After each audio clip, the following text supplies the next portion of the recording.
오늘 본문 말씀을 통해서 목회자와 성도와의 관계가 어떠해야 하는지를 우리가 살펴보려고 합니다. 사람은 태어나면서 가족과 관계를 맺습니다. 그 가족과 어떤 관계를 맺느냐에 따라서 그 사람이 행복한 가정이 되기도 하고 또 힘든 불행한 가정이 되기도 합니다. 잘하면 학교를 가고 또 회사를 취직하게 되지요. 학교에서 선생님과 친구들과 관계를 어떻게 맺느냐, 회사에서 윗사람과 동료와 어떤 관계를 맺느냐에 따라서 학교 생활과 회사 생활의 질이 달라집니다. 우리가 또 예수 그리스도를 믿는다고 하면은 교회 와서 신앙생활을 하게 되는데, 교회에서 목회자와 성도와 어떤 관계를 맺느냐에 따라서 우리의 신앙이 즐거울 수도 있고 고통스러울 수도 있다는 거죠. 물론 우리의 신앙이 하나님만 바라보고 하는 신앙생활이지만 또 교회에서 목회자와 그리고 성도들과 어울려서 공동체 속에서 살아가는 신앙생활이기 때문에 목회자와 관계가 어떻게 되느냐, 성도들과 관계가 어떻게 되느냐에 따라서 우리의 신앙생활도 영향을 주고받을 수 있다는 거죠. 관계가 좋으면 신앙생활을 잘할 수 있지만 관계가 어그러지기 시작하면은 시험이 들어서 적응하지 못하고 방황할 수 있기 때문에 그런 겁니다. 그래서 우리가 오늘 본문 말씀을 통해서 목회자와 성도와의 관계가 어떠해야 되는지를 우리가 생각을 해보자라는 거죠. 부모 입장에서 자녀를 바라볼 때 자랑스러운 자녀도 있고 걱정스러운 자녀도 있을 수 있습니다. 이 건강하고 똑똑한 그런 자녀들은 자랑스러울 수 있지만 약한 자녀들은 부모들에게 늘 걱정거리가 될 수 있지요. 그것처럼 목회자가 성도를 바라볼 때 자랑스러운 성도도 있고 걱정스러운 성도도 있어요. 어디 가서 간증할 수 있는 그런 성도도 있지만 늘 노심초사, 믿음이 쓰러지지 않을까 노심초사 걱정하는 그런 성도도 있을 수가 있다라는 것이, 바울이 바라볼 때 빌립보 교회 성도들은 어떠했을까요? 오늘 본문을 보면 바울은 빌립보 교회 성도들을 생각할 때마다 하나님께 감사한다라고 말하고 있습니다. 그 성도를 생각할 때, 목사가 그 성도를 생각할 때 하나님께 감사할 수 있는 성도가 되어야 된다는 것. 바울은 빌립보 교회 성도들을 생각할 때마다 하나님께 감사한다 그랬어요. 그리고 빌립보 교회 성도들을 위해서 기도할 때마다 기쁨으로 기도한다라고 말하고 있어요. 그러니까 이 바울은 빌립보 교회 성도들을 자랑스럽게 생각하고 있다라는 뜻으로 우리가 이해할 수 있습니다. 왜 바울은 이렇게 빌립보 교회 성도들을 생각할 때마다 하나님께 감사하고 그들을 위해서 기도할 때마다 기쁨으로 기도할 수 있었을까요? 5절을 보면 그 이유를 이렇게 말씀하고 있습니다. 너희가 첫날부터 이제까지 복음을 위한 일에 참여하고 있기 때문이다 라고 말하고 있습니다.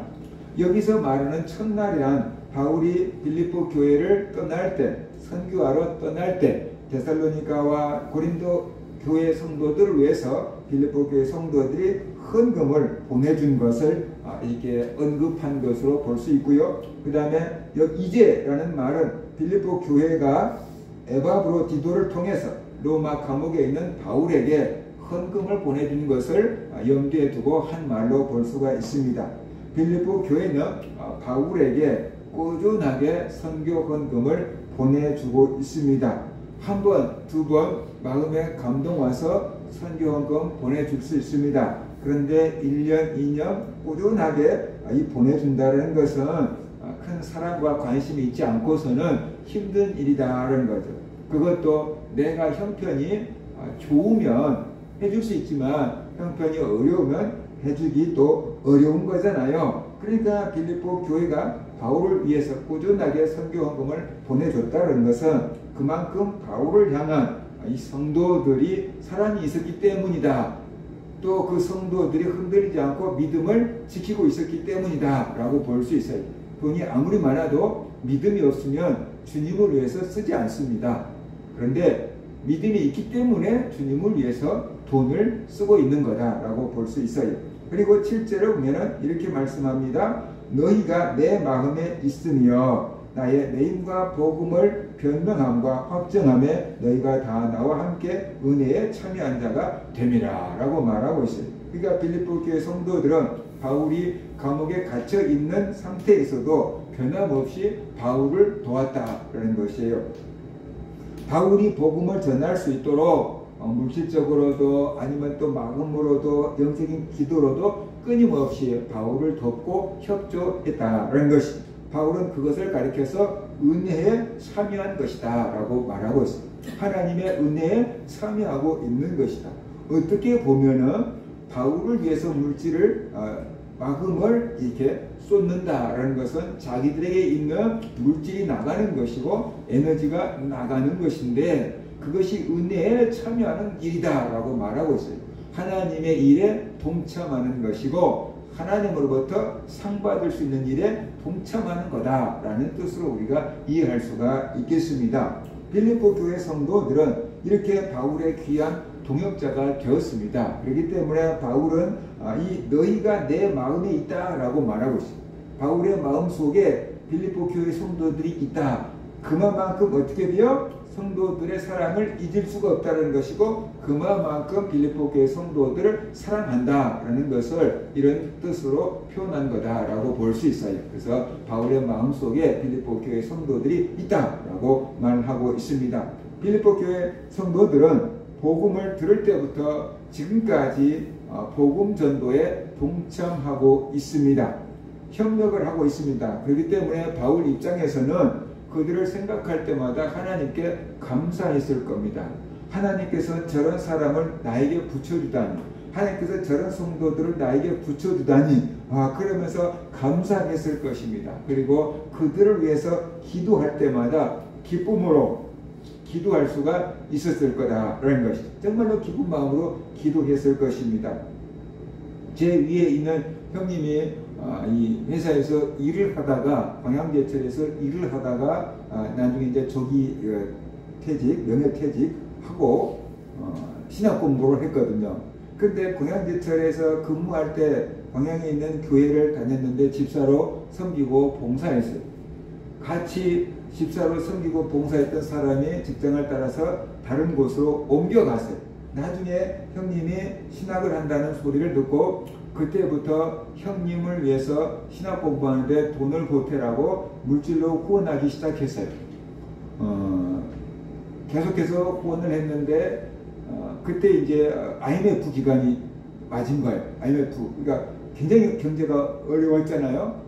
그런데 IMF 전부터 시작했던 그 후원이 한 달도 빠지지 않고 계속해서 후원이 된 거예요. IMF 기간 동안도 계속해서 후원금이 들어온 거예요.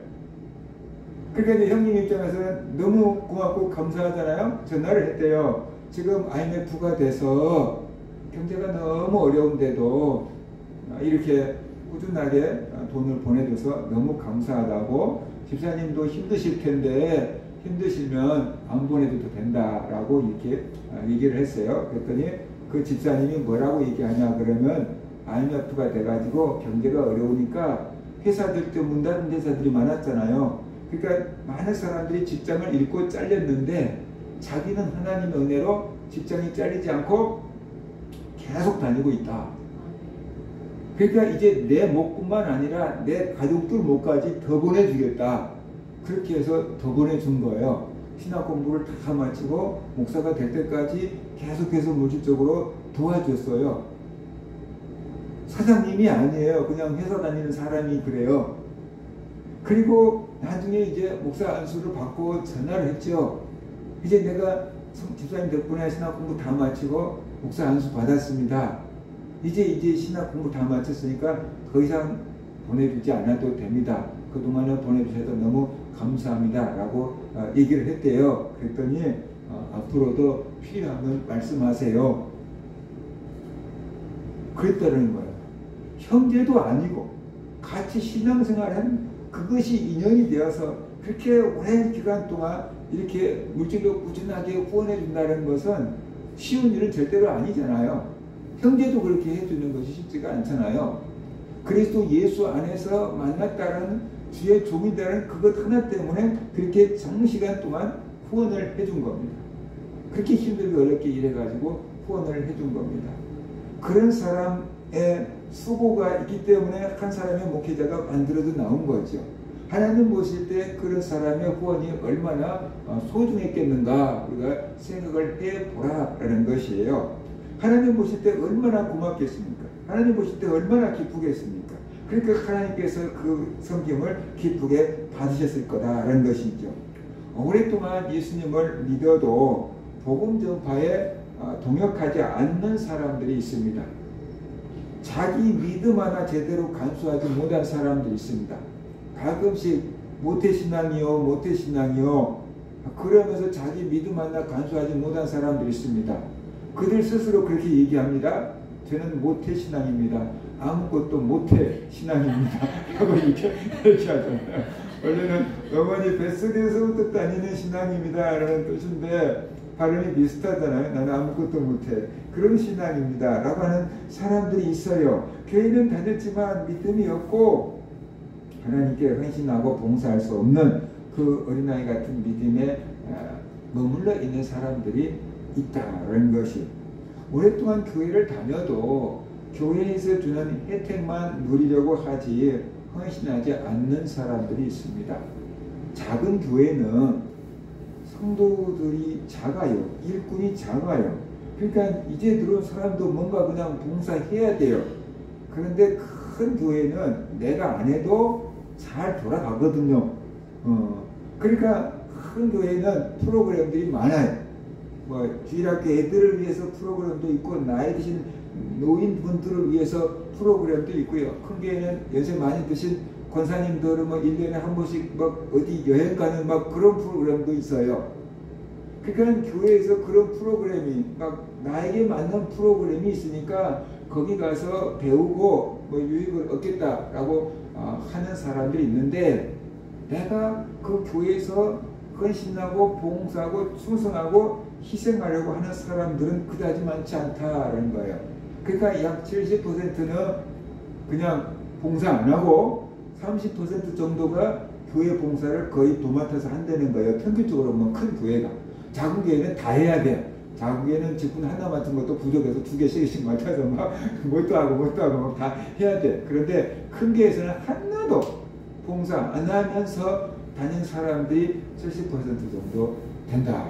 나머지 이제 30% 정도가 엄청나게 열심히 하는 거죠. 그래서 그런 사람들이 권사님 되고 장로님 되고 막 이제 그러는 거죠. 나머지는 그냥 혜택만 보고 나가는, 큰 교회에서 혜택만 보고 마치 커다란 그 슈퍼마켓이나 백화점 같은데 음식점 코너에 가서 뭐 시식 코너 있잖아요. 그러면 시식 코너가 많으니까 여기 가서 한번 먹고 저기 가서 한번 먹고 계속 먹고 아무것도 안 사고 나온 것처럼 교회 가고 내가 필요한 것만 싹 이렇게 섭취하고 교회에서는 헌신하지 않고 희생하지 않고 이렇게 다니는 사람들도 꽤 많이 있다. 그러면서 나는 이 교회 성도야, 나는 이 교회를 섬기고 있어 라고 말해요. 많은 사람들이 극동방송 같은데 전화해가지고 나는 이 교회를 섬기고 있다라고 얘기를 해요. 근데 진짜로 그 교회를 위해서 헌신하고 봉사하고 있으면 섬기고 있다라고 해야 되는데, 그렇지 않고 그냥 왔다 갔다만 하고 있다 그러면은 섬긴다라고 표현하는 것도 좀 그럴 수 있어요.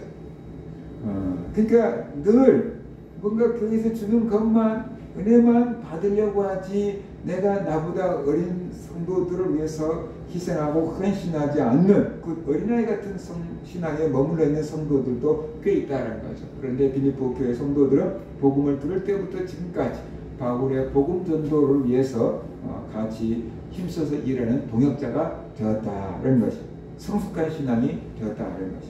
그러니까 바울의 입장에서 그들이 얼마나 기쁘고 감사했겠는가 하는 것이에요. 그래서 우리의 신앙이 어린아이 신앙에 머무르지 말고 성숙한 신앙이 되어야 됩니다.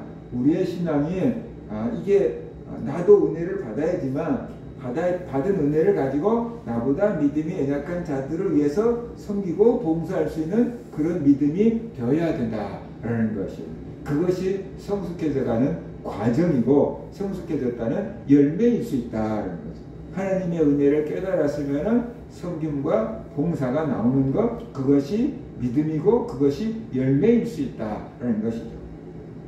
빌립보 교회 성도들이 복음 사역에 동참하게 된 이유는 무엇입니까? 그들이 그렇게 오랫동안 바울을 위해서 물심양면으로 후원하게 된 그 힘은, 그 마음은 도대체 어디서 나온 겁니까? 바울과 인간적으로 친해서 그랬을까요? 하나님께서 그들의 마음 가운데 선한 일을 시작하셨기 때문입니다. 하나님께서 그들의 마음 가운데 복음사에게 동참할 수 있는 감동을 주셨다. 은혜를 주셨다. 복음사에게 동참할 수 있는 믿음을 주신 겁니다. 그래서 빌립보 교회 성도들이 처음부터 바울의 복음사에게 동참하게 된 겁니다. 바울은 그 사실을 이렇게 말했습니다. 너희 안에서 착한 일을 시작하신 이가 그리스도 예수의 날까지 이루실 줄을 우리는 확신하노라 라고 말합니다. 그러니까 빌립보 교회 성도들에게 그 착한 일을 시작하신 이가 그리스도다 라고 지금 말하고 있어요. 하나님이다 라고 말하고 있어요. 그러면 빌립보 교회 성도들에게도 착한 일을 시작하게 하시는 하나님인데 무슨 착한 일을 하게 했는가? 복음사에게 동참하는 것. 바울의 전도 일에 동참하는 것. 몸은 가서 전도하지 못하지만 물질로라도 후원하고 기도라도 후원하고 그렇게 동참할 수 있는 마음을 주신 분이 하나님이시다. 그렇게 감동을 주신 분이 하나님이시다. 그러니까 그 예수 그리스도가 오실 때까지 그 일을 이루실 줄로 확신한다 라고 지금 말하고 있잖아요. 하나님께서 주님을 위해서 헌신하고자 하는, 교회를 위해서 헌신하고자 하는, 선교사님을 위해서 헌신하고자 하는, 가난한 성도를 위해서 헌신하고자 하는 그런 마음을 주신다는 거죠. 그럴 때 우리가 순종할 수 있느냐라는 거죠. 감동은 웬만하면 받을 수 있어요. 그런데 그 순종은 아무나 하는 게 아니다. 왜냐 그러면 내 형편도 어려운데 그런 마음이 들잖아요. 나도 힘드는데 가끔 우리 저희가 막 봉사활동 하면 안 돼요. 막 봉사활동 하고 싶어요. 그럴 때가 있었어요. 학교 다닐 때. 학생 때는 이제 봉사활동 시간이 있어야 되잖아요. 봉사활동 하면 안 돼요. 근데 저희가 특별한 상황이 있으니까 내가 뭐라고 했냐면 니는 봉사를 할래가 아니고 봉사를 받을래야 니는 안 해도 돼. 이랬거든요. 그런데 지금 뭐라도 해보겠다고, 봉사활동 해보겠다고 뭐 그러는 거예요. 그러니까 이게 그럴 마음을 하나님이 주시는 거예요. 봉사할 마음을 주시는 거예요. 그런데 거기에 순종할 수 있는 사람과 자꾸만 내 형편이 안 되니까 라고 하면서 그 하나님의 감동을 이렇게 눌러버리는 사람도 있거든요. 빌립보 교회 성도들은 그 하나님의 감동에 순종해서 오랫동안 바울을 이렇게 후원하고 있다라고 볼 수가 있습니다. 바울은 빌립보 교회 성도들의 헌신 보았습니다. 그래서 그들을 위해서 기쁨으로 기도했던 거죠. 그런데 그걸로 끝난 게 아니고 그 빌립보 교회 성도들이 그렇게 복음 전도에 헌신하게 된 것은 하나님께서 그들의 마음에 착한 일을 시작하셨기 때문이다 라는 것까지를 보고 있는 거예요. 그래서 눈에 보이지 않는 하나님의 손길을 자기는 깨닫고 하나님께도 감사하고 있고 빌립보 교회 성도들에게도 깨우쳐주고 있다라는 것이 하나님이 선한 일을 시작하셨고 그렇기 때문에 끝까지 이루실 거다라고 말씀을 하고 있는 거죠. 왜 이런 말을 하고 있을까요? 바울이 빌립보 교회 성도들의 행함을 복음사에게 동참함을 칭찬했고 그것 때문에 바울이 그 빌립보 교회 성도들을 생각할 때 기쁘고 행복하게 기도한다 라고 지금 말하고 있잖아요. 그럴 때 칭찬을 잘못 들으면 사람들은 교만해질 수 있거든요. 다른 데서 못한 거 우리 교회에서만 이렇게 했네. 그렇게 생각할 수 있거든요. 그래서 바울이 교만하지 않게 하고 하나님께 영광을 돌리게 하려고 너희 안에 착한 일을 시작하신 이가 너희가 아니고 하나님이다. 너희가 바울의 복음사에게 동참하려고 한 그 마음을 품게 된 것이 너희에게서 나온 게 아니고 하나님께서 너희 마음에 그런 감동을 주신 거다. 그러니까 너희가 교만한 마음을 품지 말고 그 하나님의 일에 동참하게끔 부르신, 감동하신 그 하나님께 영광을 돌려라. 뭐 그런 뜻으로 말하고 있는 것 같아요. 그리고 하나님이 이 일을 시작하셨으니까 끝까지 이루실 거다라고 지금 말하고 있는 거죠. 사람이 이 일을 시작했다 그러면은 환경이 힘들고 여건이 힘들면은 중단될 수 있는데 하나님이 시작하셨으니까 끝까지 이루실 것을 나는 믿는다 라고 지금 말하고 있어요. 그러면서 또한 빌립보 교회 성도들에게 너희들이 시작한 이 일을 하나님은 끝까지 이루시기를 원한다. 그러니까 중도에 포기하지 말고 끝까지 복음 사역에 동참해라. 그래서 하나님 앞에 갔을 때 같이 상을 받자라는 그런 얘기죠. 그 씨를 뿌리는 자, 물을 주는 자, 또 다 같이 하나님께서 상을 준다 그랬잖아요. 뿌리는 자는 뿌리는 자로서 상을 받고 물을 준 자는 물을 준 자로서 상을 받는다 그랬으니까 너희도 그렇게 하나님의 사역에 동참해서 상을 받는 자가 되자라는 그런 의미로 지금 말씀하고 있는 거로 볼 수가 있습니다. 바울이 빌립보 교회를 통해서 목회자와 성도와의 관계가 어때야 하는지를 우리가 살펴볼 수 있습니다. 목회자와 성도는 전혀 다른 입장에 서 있습니다. 목회자는 여기서 강단에서 이 성도들을 보면서 설교 말씀을 전하고 있고, 성도들은 의자에 앉아서 목사님을 바라보면서 그 설교 말씀을 듣고 있잖아요. 그러니까 목사님과 성도들은 한 방향을 보고 있는 게 아니고 서로 마주보고 있는 거예요. 입장이 다르다는 거죠. 목사님이 이 서 있는 입장과 성도들의 서 있는 입장이 다르다. 부모의 입장과 자녀의 입장이 다른 것처럼, 또 회사 사장님의 입장과 종업원의 입장이 다른 것처럼 교회에서 신앙생활 할 때 목회자와 성도의 입장이 다르다라는 것이, 그래서 서로 다른 입장에서 하나님의 일을 하고 있는 겁니다. 그래서 이게 입장이 다르다가 보니까 잘못 생각하면은 오해가 생기고 불신이 생기고, 그러다가 보면은 이 관계가 어그러질 수가 있어요. 목회자가 이게 성도가 싸울 대상도 아니고 경쟁 대상도 아닙니다. 목회자와 성도는 싸움의 대상도 아니고 경쟁 대상자도 아닙니다. 서로 돕는 동역자다라는 거죠. 서로 돕는 동역자다. 목회자는 성도들의 신앙을 북돋아주고 잘 지키고 잘할 수 있도록 돕는 사람이고, 성도들은 목회자가 하나님의 일을 잘할 수 있도록 서로 돕는 동역자다라는 것이. 제가 시골에서 자라서 수레, 비역하라 그러잖아요. 이 수레를 끌어본 적이 있어요. 많이 끌었어요. 추수를 하면은 수레에다가 많은 짐을, 곡식단이나 많은 짐을 실어요. 그리고 앞에서 끌고 가요.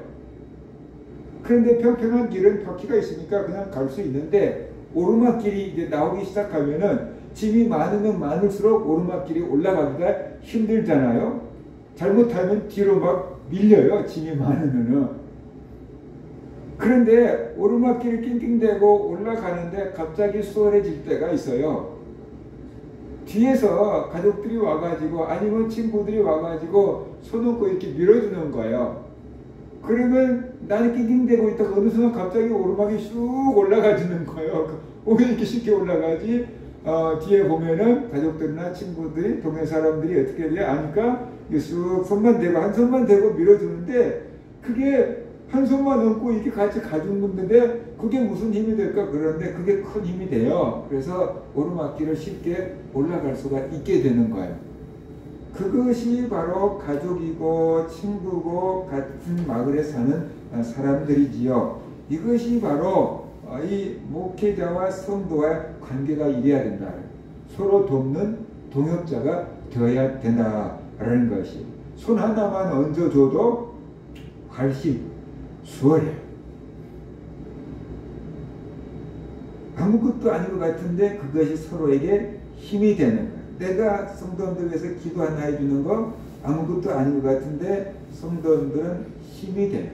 그래서 우리 아픈 성도들 제가 전화해서 기도해줘요. 그러면 감사합니다. 내가 기도한다고 모든 병이 다 낫는 것은 아니에요. 그럼에도 불구하고 사랑과 관심을 가지고 전화하고 기도해 주면 감사합니다 라고 하는 거죠. 힘이 되는 거잖아요. 그죠? 성도들이 주일 안 빠지고 교회에 나와서 자기 자리 지키고 예배 드려준 것만 봐도 저는 어떻게 돼요? 힘이 돼요. 근데 나와야 될 사람이 안 나오고 자리 빠져 있으면, 비어 있으면 왜 안 나오나? 차가 막히나? 아프나? 그런 생각 찬양하면서도 계속해요. 그래서 어쩔 땐 찬양을 했다가 또 그 절을 다시 하기도 하고 그런 이렇게 막 실수를 하는데 그게 머릿속에서 와야 될 성도가 안 나오고 그 자리가 비어 있으니까 그거 신경 쓰면서 찬양하다가 보니까 3절 했는데 다시 3절 부르고 있을 때도 있고 그런다는 거죠. 그러니까 나와야 될 시간에 나와야 될 자리에 나와서 예배 참석해 준 것만 해도 목회자에게 어떻게 돼요? 큰 힘이 돼. 오늘 이 사람 못 나오고 나하고 했으니까 못 나올 줄 알고 있었는데 어떻게 나와 있으면 어떻게 돼요? 못 나온다고 했는데 어떻게 나왔네? 더 큰 힘이 되고 그런다는 거예요. 뭐 큰 일을 해줘서 힘이 되는 건 아니에요.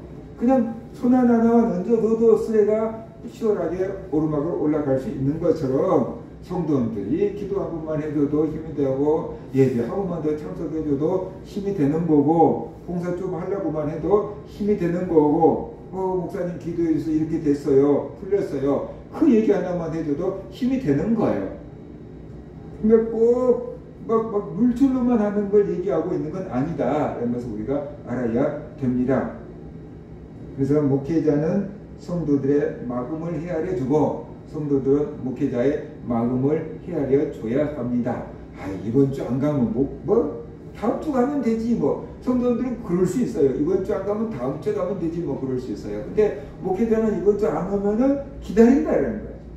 그러니까 꼭 시골에 계신 그 부모님들 명절 때 아들 딸 내려오나 이렇게 기다리고 계시는데 아들 딸 입장에서는 이번에 못 가면 다음에 가지 뭐 이렇게 안 내려올 수 있거든요. 근데 부모님 입장에서는 안 내려와도 괜찮다 이렇게 얘기를 하지만 또 옆에 집에 그냥 자녀들 그 북적거리는 거 보면 우리 자식들도 왔었으면 좋았을 텐데 이런 마음을 가질 수 있지 않냐 그 말이죠. 그것처럼 목회자 입장에서는 성도들 이렇게 꼬박꼬박 주일날 안 빠지고 나와서 예배 드려주는 그것도 큰 힘이 되는 거다. 그래서 우리가 알아야 됩니다. 그래서 목회자는 성도의 입장을 이해해줘야지. 바쁜 일정 가운데도 저렇게 주일 지키려고 왔구나. 저렇게 아픈 가운데도 저렇게 주일 지키려고 왔구나. 그러니까 기도해 주는 거예요. 정성원 집사님도 허리가 엄청 아파가지고 주일 지키는데 허리가 아파 눈 감고 계세요. 며칠 전부터 아팠대요. 근데 그 아픈 허리 갖고 오신 거예요. 예배 드리러. 예배 마치고 기도해주고 다음날 또 어떠세요? 전화했는데 지금도 아파요. 병원 가보세요.